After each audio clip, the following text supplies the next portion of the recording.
Preseason's our chance to drill through the ceiling of what's possible in League and pierce the heavens of endgame fantasy. Welcome to a special two-part preseason rundown.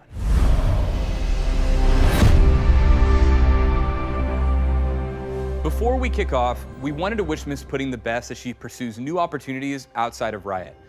Thanks for the great memories, keeping guests like me on track, and hosting the first season of the rundown. Good luck, have fun. And now, bring on preseason. We've got not one, but two episodes for you today. We'll start with objectives and how they're changing. Then we'll pretend to take a break, even though we're really filming these back-to-back, and return to cover the jungle specifically.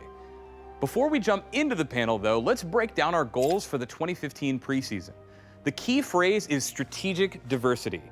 That sounds like a loaded term, but basically we want players to be able to experiment, bring more than 4 or 5 champions in each role, and have in-game decisions matter just as much as champion select. In the past, our approach to game balance has almost always been about nerfing and buffing champions only, with a few exceptions. That ends up feeling like design whack-a-mole, where players are terrified their mains will end up rising to the top, only needing to be smacked down. With strategic diversity, we're looking to add a Death Star's control room worth of levers to pull and push if balance does end up off. The TLDR is this: we want to open up new paths to victory so games never feel decided by which champions are locked in. For now, though, let's kick it off talking about objectives with Joshua Jat Leesman and the Dark Lord of Design, Ghostcrawler. Thanks for coming by to talk about the changes. You're welcome. Yeah. This is fun. Is it? Are we having fun? Well, we will have fun, Patrick. All right. So I just spent a long amount of time up there talking about strategic diversity, kind of giving the rundown of what it is. But I want you to go a little bit into it and explain kind of why we chose strategic diversity as our method for this season. Yeah, it's really about playing games of League of Legends over and over again. You can have a lot of fun in individual game, but then there's a good chance the next game may play out similarly. You'll probably even see a lot of the same champions as before. So what we're really trying to do is open up different ways to play. Rather than just taking the best champion for a particular lane, you can take the best champion for a particular strategy. And at the same time, a lot of these changes are designed to give us tuning knobs to make sure that one of these strategies won't come to dominate the others.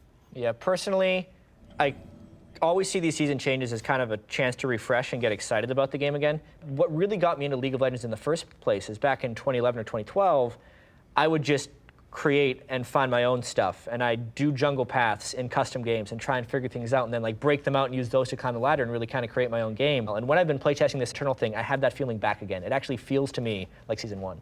That's exactly what we're going for, that sense of experimentation again. It really sucks as a player when you're trying out something new with the suspicion that, well, even if I find something right, it's just going to slap my wrist, so I'm not even going to try exploring new things. We really want players to like, hey, I've got an idea, I can't wait to get online tonight and see if I can pull it off. All right, first thing on the menu for objectives are turrets. They can be a little shocking when people see them for the first time, but we now have 3 different turrets. If you could walk me through why we made these changes. We have the inner turrets now have regenerating shields, and all the turrets in the base, the inhibitor and the Nexus ones, have a powerful laser that lowers damage and really kind of burns through things. So why exactly did we make these changes to those turrets? In the past, when a strategy became too dominant, we would have to like nerf the champions who did that strategy well, and then if you played that champion, you were sad.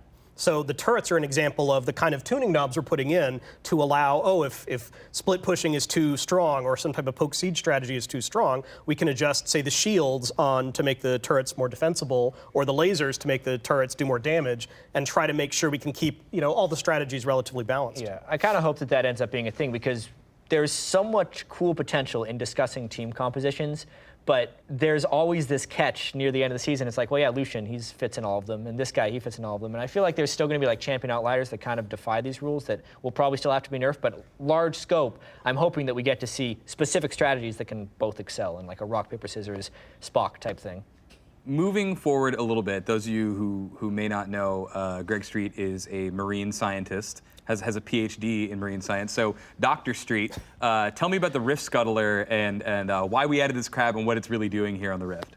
So the original idea was not, we need a crab in League of Legends. That's why we hired you. We needed a crab. That's why. We wanted a minion in the river, and we talked about what makes sense kind of to be there. We called it an eel for a long time internally, but it didn't make sense that like when the eel leaves the water, it would flop around on the ground, just kind of awkward. I'm giving vision. Yeah. This is amazing. I have big eyes. Okay, all right, I'm seeing it. And then also part of the idea is that the crab runs away, and he's pretty tough. He doesn't stand and fight. We now have a creature that tries to get away when you try to kill it. So it made sense that it needed to be something pretty armored that could then like burrow into the mud and the river to hide and grant vision, and some kind of crustacean just seemed the logical choice. Yeah. So the crab lives kind of in the jungle, lives between the jungles, right? Right.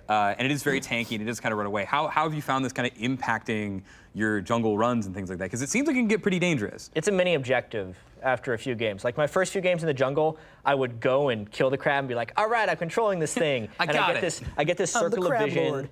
and a little speed shrine, and nothing would really happen because I wasn't thinking about when it needed to be taken. The next few games, it's really important, I feel like, to take the crab right before you are going to try an objective or right before you think an opponent is going to try it as you're falling away. Because I had one situation where we were down like one person, we were going to have trouble holding the dragon, killed the crab, had vision of it, they couldn't clear it, it's unstoppable vision, ulted with Nocturne, killed Soraka, stole the dragon, we like won a team fight, but it's all because we had that vision control.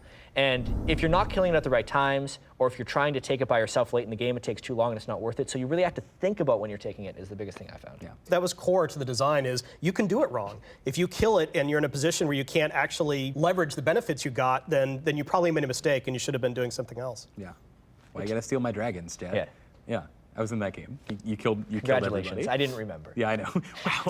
It was a very memorable game, Patrick. For Jad, it was Tuesday. It was just another day on the Rift, murdering people. So speaking about the dragon and kind of the way the crab plays into securing that objective, let's move right into the dragon. So there's no longer objective gold on this thing. You still get a little bit for taking it, but teams in the past have been using this as a trade for a turret or a dragon, right? It's just like, okay, they get one, we'll get the other. Now we're doing different things. There's permanent stacking buffs. Why? Way different. Yeah, why have we taken this?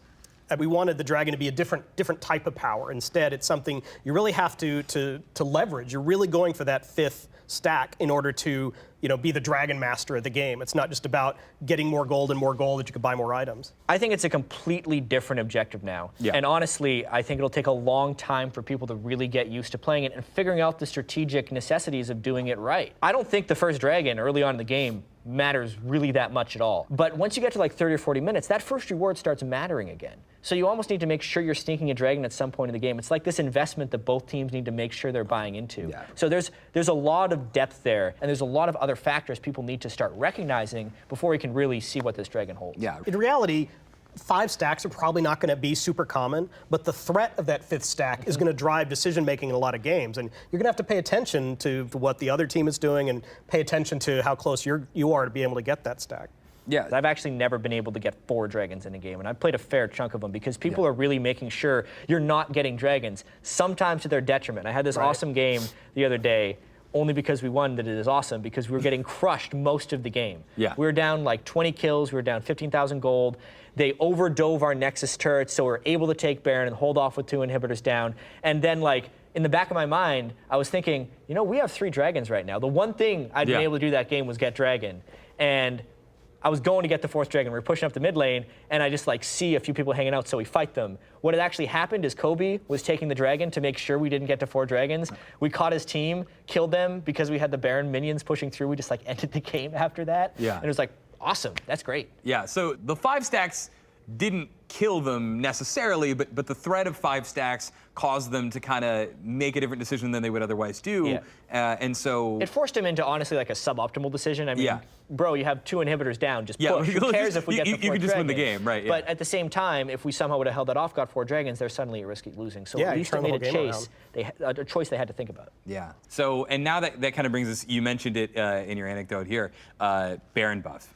Baron buff is pretty different, arguably much more powerful than it is on live. Still gives you the attack damage and ability power. You no longer get the regen, but it makes you recall twice as fast, and now, most importantly, buffs all of your nearby minions. You kind of like carry the aura to them, right? For leading your army in battle. So why do we make this change, and what real impact is this going to have, especially with how much teams already put on Baron right now? I mean, Baron has really always been about, trying to get enough power to crack open the enemy base. We're just kind of making that a little more explicit and visible now. Things like the regen, we just kind of felt were superfluous. We really wanted to be about being able to get in and take out turrets, get through the walls, and do some real damage. For me, I feel like the Baron buff of the new season is one of the most terrifying changes. Us too. Yeah. But potentially the best change from my experience playing with it. But what this does is the Baron buff isn't actually making the minions do much more damage. It's just making it so they actually give you time to hit the turret. So if a team gets Baron, they have an absolute opportunity to finish the game, and they need to take that chance because they're not going to be able to siege out. If they get poked back, it's not like they can heal up, they're going to have to go back. Really, really scary, but I do like the change. We want this to feel good, and we're really excited to see, player feedback and how they think, did we accomplish having a more diverse League of Legends? Well, anyways, thanks guys for being here. We've covered the new Baron and Dragon buffs, we've covered Giga Turret lasers and the adorable Rift Scuttler, and we haven't even talked about smiting Teemo. If you think you've heard everything and you want to start exploring the new changes, don't. If you're instead correctly thinking you want to know more about smiting some Teemos, stay tuned for part 2, where we'll be hacking and slashing our way into the 2015 jungle. And until next time, if you're looking for a sign-off, watch the next video.